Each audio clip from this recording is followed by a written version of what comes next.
اعوذ باللہ من الشیطان الرجیم، بسم اللہ الرحمن الرحیم۔ شروع کرتا ہوں اللہ کے نام سے جو بڑا مہربان نہایت رحم والا ہے۔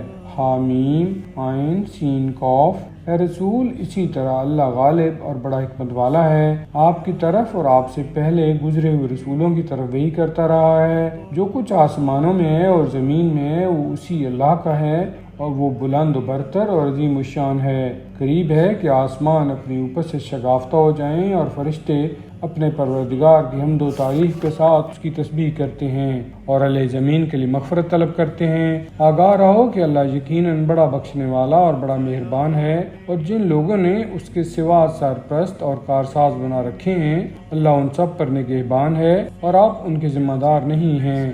اور اسی طرح ہم نے وحی کے ذریعہ یہ قرآن عربی زبان میں آپ کی طرف بھیجا ہے تاکہ آپ اہل مکہ اور اس کی گرد و پیش رہنے والوں کو ڈرائیں اور جمع ہونے کے دن یعنی قیامت سے ڈرائیں جس کے آنے میں کوئی شک نہیں ہے۔ اس دن ایک گروہ جنت میں جائے گا اور ایک گروہ دوزخ میں، اور اگر اللہ زبردستی چاہتا تو سب کو ایک امت بنا دیتا، لیکن وہ جسے چاہتا ہے اپنی رحمت میں داخل کرتا ہے، اور جو ظالم ہے ان کا کوئی سرپرست اور مددگار نہیں ہے۔ کیا ان لوگوں نے اللہ کو چھوڑ کر اور سرپرست و کارساز بنا لیے ہیں، حالانکہ حقیقی سرپرست اور کارساز تو اللہ ہی ہے، اور وہی مردوں کو زندہ کرتا ہے اور وہ ہر چیز پر پوری قدرت رکھتا ہے۔ اور جس چیز کے بارے میں تمہارے درمیان اختلاف پیدا ہو تو اس کا فیصلہ اللہ کے حوالے ہے۔ یہی اللہ میرا پروردگار ہے جس پر میں توکل کرتا ہوں اور اسی کی طرف رجوع کرتا ہوں۔ وہ آسمانوں اور زمین کا پیدا کرنے والا ہے، اسی نے تمہاری جنس سے تمہارے لیے جوڑے پیدا کیے اور چوپایوں میں سے بھی جوڑے بنائے ہیں،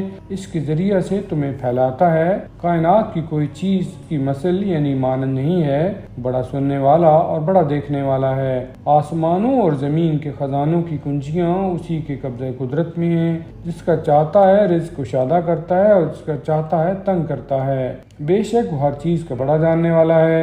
اس نے تمہارے لیے وہی دین مقرر کیا ہے جس کا اس نے نوح کو حکم دیا تھا، اور جو ہم نے بذریعہ وحی آپ کی طرف بھیجا ہے، اور جس کا ہم نے ابراہیم، موسیٰ اور عیسیٰ کو حکم دیا تھا، یعنی اس دین کو قائم رکھنا اور اس میں تفرقہ نہ ڈالنا۔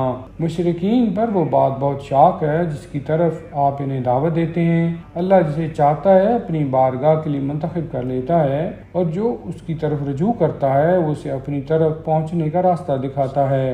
اور وہ لوگ تفرقہ میں نہیں پڑے مگر بعد اس کے کہ ان کے پاس علم آ چکا تھا۔ یہ تفرقہ محض باہمی ضدہ ضدی یعنی باہمی حسد سے ہے، اور اگر آپ کے پروردگار کی طرف سے یہ بات طے نہ ہو چکی ہوتی کہ ان لوگوں کو ایک مقررہ مدت تک مہلت دی جائے گی تو ان کے درمیان فیصلہ ہو چکا ہوتا، اور جو لوگ ان کے بعد کتاب کے وارث بنائے گئے وہ اس کے بارے میں اضطراب انگیز شک میں گرفتار ہیں۔